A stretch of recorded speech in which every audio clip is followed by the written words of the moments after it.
Análisis de contraportada con el maestro Alfonso Zárate. 6:57, maestro Zárate, corrupción en las delegaciones.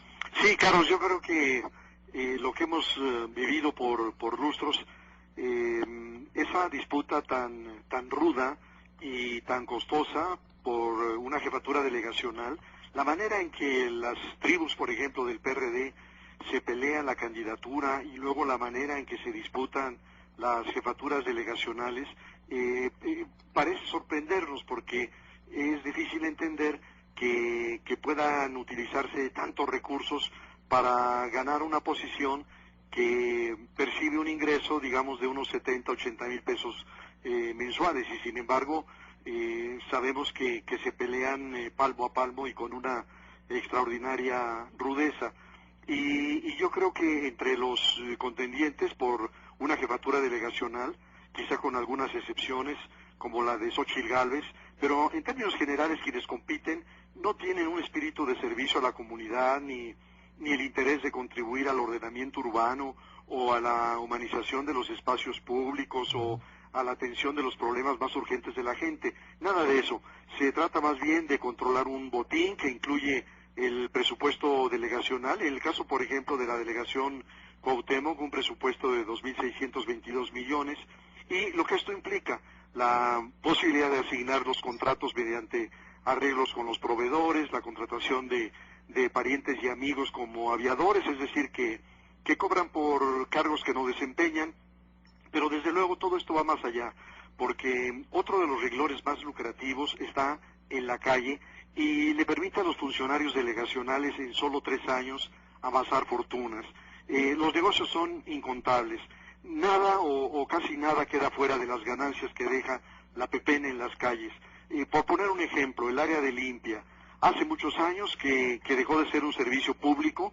En la práctica, el servicio de recolección de basura está absolutamente privatizado por la sección 1 del Sindicato Único de Trabajadores del Distrito Federal, de tal manera que la recolección se hace condicionada al pago de una cuota. Si en particular, sea un ciudadano común, comerciante, un industrial, no cubre la cuota que unilateralmente le fijan por ese servicio, pues no le recogen la basura. Así de simple, aunque se trate de una persona o de una empresa que paga puntualmente su impuesto predial y que en consecuencia tiene derecho a recibir servicios municipales eficientes.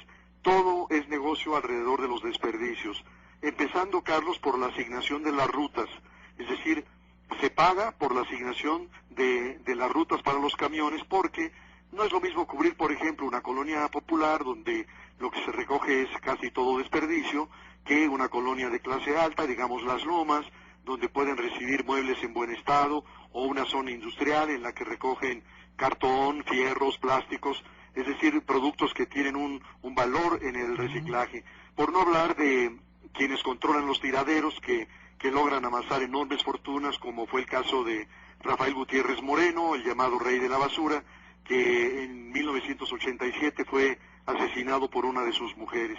Y de estas áreas delegacionales, quizá una clave es la dirección jurídica, con sus oficinas de inspección y reglamentos, porque esa es la que tiene que ver con las autorizaciones y la tolerancia con los antros, con los comercios ilegales, cuya participación está condicionada al entre que suelen recoger mensualmente los inspectores. De esas contribuciones, los inspectores se quedan con una parte y entregan la mayor tajada a su jefe, quien hace lo propio, toma una parte y sube lo demás, y bueno, pues nos cuesta trabajo saber hasta dónde llega esa cadena de corrupción, que por cierto no inventaron los periodistas, pero sí lo perfeccionaron. Otras áreas que tienen que ver con esto son las de mercados y vía pública. Las cuotas para permitir comercios ambulantes, puestos fijos, semifijos, que ofrecen, como bien lo sabemos, desde mercancía robada o pirata hasta fritangas insalubres, pueden ser bajas, pero cuando se suman son miles de changarros. Hace más de un año el Sistema de Comercio en Vía Pública de la Ciudad de México calculaba en más de 105,000 los comercios informales en las calles.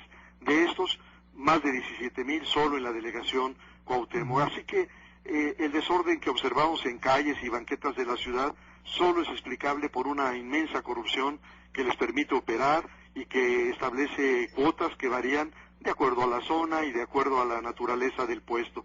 Y todo esto para no hablar de los giros negros que manejan prostitución o comercio de enervantes, donde desde luego los moches son mayores por hacerse de la vista gorda y cuentan con la protección de miembros de corporaciones policiales, o los permisos para desarrollos inmobiliarios en donde participa desde luego Sedubi, que manejan dinero en grandes cantidades millonarias por otorgamiento de licencias de construcción con documentos apócrifos para edificios que no cumplen con lo que establecen las leyes. Y entonces, en una delegación como la Cuauhtémoc, los 600,000 pesos en efectivo que portaba el director jurídico, Pedro Pablo de Antuñano, podrían ser, Carlos, modestamente, la contribución de solo una semana de lo que recaudan a ras de suelo solamente los inspectores de vía pública. Así que es un tema que a veces nos cuesta trabajo abordar porque nos centramos en las enormes corrupciones de cuello blanco, pero creo que reclama una enorme atención este tema de la corrupción a ras de suelo. Maestro Zárate, como siempre, muchísimas gracias. Un abrazo, Carlos. Hasta luego.